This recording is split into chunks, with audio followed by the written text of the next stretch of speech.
Hi friends, പുതിയൊരു വീഡിയോയിലേക്ക് എല്ലാവർക്കും സ്വാഗതം. ഇന്ന് ഞാനിവിടെ തയ്യാറാക്കാൻ പോകുന്നത് പഴം നിറച്ചതാണ്.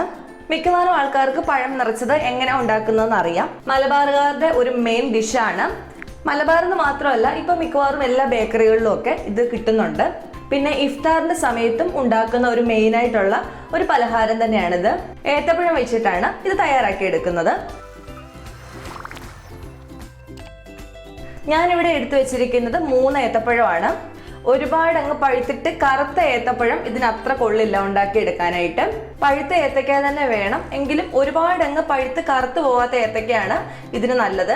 അപ്പൊ ആദ്യം തന്നെ നമുക്ക് ഈ ഏത്തക്ക ഒന്ന് കട്ട് ചെയ്തെടുക്കണം.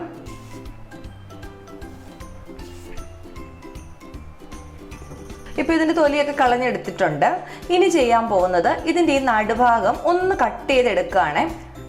ഇതിന്റെ രണ്ടറ്റവും മുറിഞ്ഞു പോവരുത്.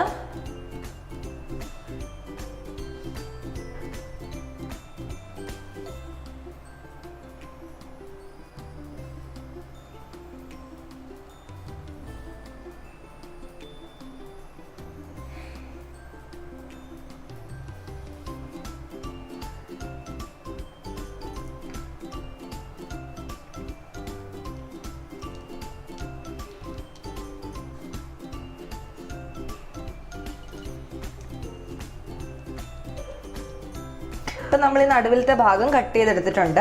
ഇനി ഇതിൻ്റെ ഉള്ളിൽ നിന്ന് കുറച്ചുകൂടൊക്കെ നമ്മളൊന്ന് കട്ട് ചെയ്തെടുക്കാം. ഏത്തയ്ക്ക മുറിഞ്ഞു പോവരുത്, അത് സൂക്ഷിച്ചോണം. ഈ രണ്ട് വശവും മുറിഞ്ഞു പോവരുത്. കട്ട് ചെയ്ത് വരുമ്പം ഇതിൻ്റെ ഈ സൈഡും പൊട്ടിപ്പോവല്ലേ. ഇതിൽ ഈ കറുത്ത അരികളൊക്കെ ഇങ്ങനെ മാറ്റിയെടുക്കാം. ഇപ്പം ഇത് കട്ട് ചെയ്തെടുത്തിട്ടുണ്ട്. ബാക്കിയുള്ളതും കൂടെ ഇതുപോലെ തന്നെ കട്ട് ചെയ്തെടുക്കാം. പിന്നെ ഏത്തപ്പഴം കട്ട് ചെയ്യാനായിട്ട് എടുക്കുമ്പോഴും ഈ ഏത്തപ്പഴത്തിൻ്റെ രണ്ട് സൈഡ് നോക്കുക. എന്നിട്ട് ഇവിടെ ഒരു താഴ്ചയുള്ള ഭാഗം കാണുമല്ലോ, ഈ താഴ്ചയുള്ള ഭാഗം വേണം കട്ട് ചെയ്ത് കൊടുക്കാനായിട്ട്. ഇപ്പോൾ ഏത്തക്കയെല്ലാം നന്നായിട്ട് കട്ട് ചെയ്തെടുത്തിട്ടുണ്ട്. ഇതിൻ്റെ ഈ നടുവിലത്തെ ഈ ഭാഗം ഉണ്ടല്ലോ, മുകൾ ഭാഗം, അത് വേണമെങ്കിൽ നിങ്ങൾ കളയണ്ട. ഇവിടെ വെച്ചിട്ട് തന്നെ വേണമെങ്കിൽ ഒട്ടിച്ചു കൊടുക്കാം, അല്ലെങ്കിൽ മൈദ ഇട്ടിട്ട് നന്നായിട്ട് അങ്ങ് ഒട്ടിച്ചാലും മതി കേട്ടോ. അപ്പോൾ ഇനി ഇത് ഒരു സൈഡിലേക്ക് മാറ്റി വെക്കാം. എന്നിട്ട് ഇതിൽ നിറയ്ക്കാനുള്ള ആ മിക്സ് തയ്യാറാക്കി എടുക്കാം. മിക്സ് തയ്യാറാക്കി എടുക്കാനായിട്ട് ഇവിടെ ഒരു പാൻ വെച്ച് കൊടുത്തിട്ടുണ്ട്. ഇതിലേക്ക് ഒരു 2 ടേബിൾ സ്പൂൺ നെയ്യ് ഒഴിച്ചു കൊടുക്കാം. നിങ്ങൾക്ക് നെയ്യ് ഇഷ്ടമല്ലെങ്കിൽ എണ്ണ ഉപയോഗിക്കാവുന്നതാണ്. ഇപ്പം നെയ്യൊന്ന് ഉരുകി വന്നിട്ടുണ്ട്. ഇതിലേക്ക് ഒരു 6-7 കാഷ്യൂനട്ട് ചെറുതായിട്ട് മുറിച്ച് ചേർത്ത് കൊടുക്കുന്നുണ്ട്. ഇനി ഇതൊന്ന് ഫ്രൈ ആയിട്ട് വരണം. ഒരുപാട് ഫ്രൈ ആവേണ്ട. അത് ഇതുപോലെ ഒന്ന് കളർ മാറാൻ തുടങ്ങുമ്പോഴത്തേക്ക് ഇതിലേക്ക് ഉണക്കമുന്തിരി ചേർത്ത് കൊടുക്കാം. ഉണക്കമുന്തിരി ഒരു 10-15 എണ്ണമൊക്കെ മതി. ഇതിൻ്റെ അളവൊക്കെ ഇച്ചിരി അങ്ങോട്ടോ ഇങ്ങോട്ടോ ഒന്നും മാറിയാലും കുഴപ്പമില്ല. നമ്മുടെ ഇഷ്ടത്തിനും ടേസ്റ്റിനും ഒക്കെ അനുസരിച്ചാണ് ഈ കാഷ്യൂനട്ടിൻ്റെയും മുന്തിരിയുടെയും ഒക്കെ അളവ്. ഇപ്പോൾ ഇതായി വരുന്നുണ്ട്. മുന്തിരിയൊക്കെ ഒന്ന് കുമിളിച്ച് വരുന്നുണ്ട്. ഈ സമയത്ത് ഇതിലേക്ക് 1 കപ്പ് തേങ്ങ ചിരവിയത് ഇട്ട് കൊടുക്കാം. തീ ഒന്ന് കുറച്ച് വെച്ചിട്ട് വേണം ചെയ്യാനായിട്ട്. മീഡിയം ഫ്ലെയിമിലോട്ട് മാറ്റിയാൽ മതി. ഇതിലേക്ക് 2-3 ഏലക്ക ഒന്ന് ചതച്ചത് ചേർത്ത് കൊടുക്കുന്നുണ്ട്. അതും കൂടെ കൂട്ടി നന്നായിട്ട് ഇളക്കിയെടുക്കാം.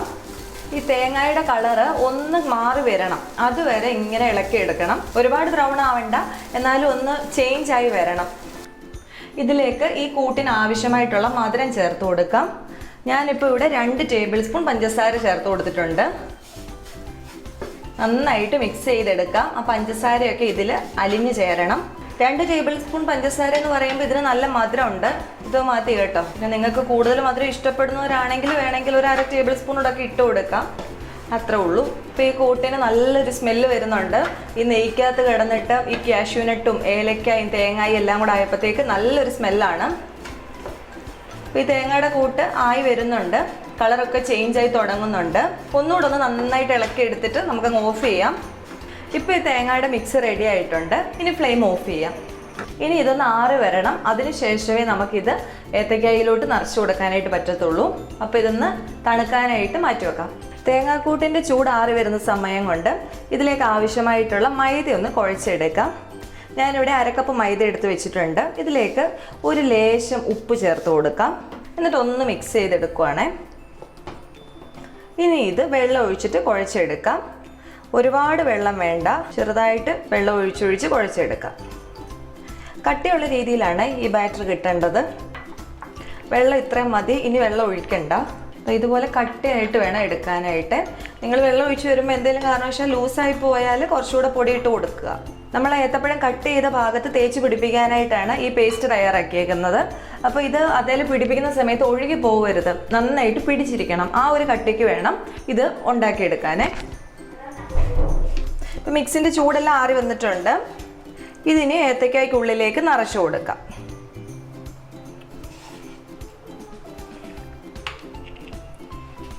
എന്നിട്ട് ഇതുപോലെ കൈ വെച്ചിട്ടൊന്ന് പതുക്കി കൊടുക്കണേ. കാരണം നമ്മൾ ഉള്ളിലേക്ക് കുറച്ച് ഗ്യാപ്പ് ഉണ്ടാക്കിയിട്ടുണ്ടല്ലോ, അതിലേക്ക് ഈ കൂട്ടങ്ങ് ഇറങ്ങിക്കോളും. അപ്പോൾ ഇവിടെ കുറച്ചുകൂടെ സ്പേസ് കിട്ടിയിട്ടുണ്ട്. വീണ്ടും ഈ കൂട്ടങ്ങോട്ട് വെച്ച് കൊടുക്കാം. നട്ട്സ് കൂടൊക്കെ കിട്ടുന്ന രീതി വേണേ ഇത് നിറച്ചു കൊടുക്കാനായിട്ട്. പിന്നെ നിങ്ങൾക്ക് ഈ മൈദയുടെ മിക്സ് തയ്യാറാക്കുന്ന സമയത്ത് വേണമെങ്കിൽ അതിലേക്ക് ഒരു 1/2 ടേബിൾ സ്പൂൺ കോൺഫ്ലോർ കൂടെ വേണമെങ്കിൽ ചേർക്കാവുന്നതാണ്. ആവശ്യമുണ്ടെങ്കിൽ ചെയ്താൽ മതി, അല്ലെങ്കിൽ വെറുതെ മൈദ മാത്രം ഇങ്ങനെ കലക്കിയെടുത്താൽ മതി, കുഴപ്പമില്ല. ഇപ്പോൾ ഇതിൽ ഈ മിക്സ് നന്നായിട്ട് ഫില്ല് ചെയ്തെടുത്തിട്ടുണ്ട്. ഇനി ചെയ്യാൻ പോകുന്നത് ഇതിൻ്റെ പുറത്തേക്ക് മൈദയുടെ കൂട്ട് ഇങ്ങനെ ഫില്ല് ചെയ്ത് കൊടുക്കുക എന്നുള്ളതാണ്. എല്ലാ ഏത്തക്കായാലും ഇതുപോലെ ഫില്ല് ചെയ്തതിന് ശേഷം മൈദയുടെ മിക്സ് മേളിൽ വെച്ചാൽ മതി കേട്ടോ, അല്ലെങ്കിൽ അതങ്ങ് ഒഴുകി പോകും.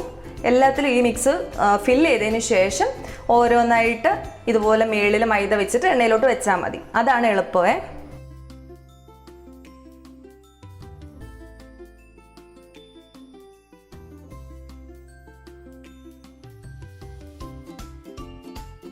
നിങ്ങൾക്ക് വേണമെങ്കിൽ ഈ മൈദ വെക്കുന്നതിന് മുമ്പ് നമ്മൾ ഈ ഭാഗത്തുനിന്ന് കട്ട് ചെയ്ത ആ ഏത്തക്കയുടെ പീസ് ഉണ്ടല്ലോ, അത് വേണമെങ്കിൽ വെച്ച് കൊടുക്കാം കേട്ടോ. എന്നിട്ട് ബാക്കിയുള്ള സ്ഥലങ്ങൾ മൈദ വെച്ചിട്ടങ്ങ് ഫില്ല് ചെയ്താലും മതി. അങ്ങനെ വേണമെങ്കിൽ അങ്ങനെ ചെയ്യാം, അല്ലെങ്കിൽ ഇതുപോലെ തന്നെ ചെയ്താൽ മതി. ഇനി ഏത്തക്ക ഒന്ന് വറുത്തെടുക്കാനായിട്ട് പോവാണ്. അതിനുവേണ്ടി പാനിലേക്ക് കുറച്ച് നെയ്യ് ഒഴിച്ചു കൊടുത്തിട്ടുണ്ട്. നിങ്ങളുടെ ഇഷ്ടത്തിനനുസരിച്ച് നെയ്യോ വെളിച്ചെണ്ണയോ നിങ്ങൾ ഉപയോഗിക്കുന്ന എണ്ണ ഏതാണോ അത് ഉപയോഗിക്കാവുന്നതാണ്. ഒരുപാടൊന്നും വേണ്ട, കുറച്ച് മതി. എണ്ണ ഒന്ന് ചൂടായി വരട്ടെ. ഇപ്പം എണ്ണ ഒന്ന് ചൂടായി വന്നിട്ടുണ്ട്. ഇതിലേക്ക് ഏത്തക്ക വെച്ച് കൊടുക്കാം.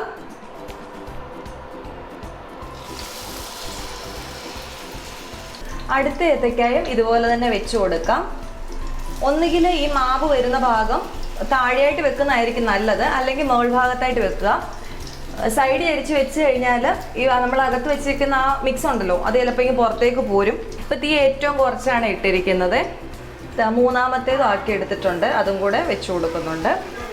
ഇപ്പം ഞാനിവിടെ എടുത്തിരിക്കുന്ന മൈദയുടെയും തേങ്ങയുടെയും അളവ് വെച്ചിട്ട് നമുക്കൊരു 5 ഏത്തയ്ക്ക ഇതുപോലെ ഫില്ല് ചെയ്തെടുക്കാനുണ്ട്.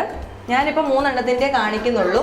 5 എണ്ണം ഫില്ല് ചെയ്യാനുള്ള ഫില്ലിങ്ങും ഉണ്ട്, അതുപോലെ തന്നെ 5 എണ്ണവും കവർ ചെയ്തെടുക്കാനുള്ള മൈദയും കലക്കിയിട്ടുണ്ട്. അപ്പോൾ ഇത് നിങ്ങൾ 3 എണ്ണം മാത്രമേ ചെയ്യുന്നുള്ളെങ്കിൽ ഒരു ലേശം കൂടെ അളവ് കുറച്ചിട്ട് തേങ്ങയൊക്കെ എടുത്താൽ മതി കേട്ടോ. ഞാനിപ്പോൾ ഇവിടെ 3 എണ്ണേ കാണിക്കുന്നുള്ളൂ. ഇതിനിപ്പോൾ ഫ്രിഡ്ജ് വെച്ചിട്ട് നാളെ വേണേലും ഉണ്ടാക്കി എടുക്കാൻ പറ്റും.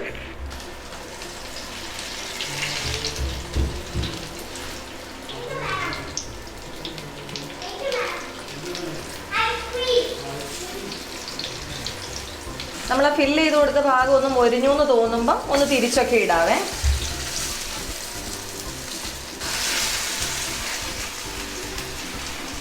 പഴം ഒന്ന് സോഫ്റ്റ് ആവുന്നത് വരെ ഇങ്ങനെ തിരിച്ചും മറിച്ചും ഇട്ട് ഫ്രൈ ചെയ്യണം.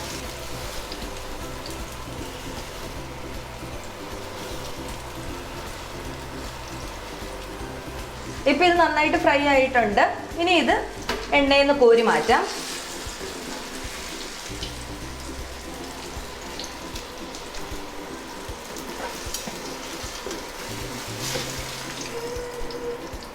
ഇന്നത്തെ റെസിപ്പി എല്ലാവർക്കും ഇഷ്ടമായെന്ന് വിചാരിക്കുന്നു. അപ്പോൾ എല്ലാവരും ഒന്ന് ട്രൈ ചെയ്ത് നോക്കുക. അത്രയ്ക്ക് രുചിയുള്ള ഒരു പലഹാരം തന്നെയാണ് പഴം നിറച്ചത്. അപ്പോൾ അടുത്ത ദിവസം വേറൊരു വീഡിയോ ആയിട്ട് കാണാം. വീഡിയോ ഇഷ്ടമായിട്ടുണ്ടെങ്കിൽ ഒന്ന് ലൈക്ക് ചെയ്യുക.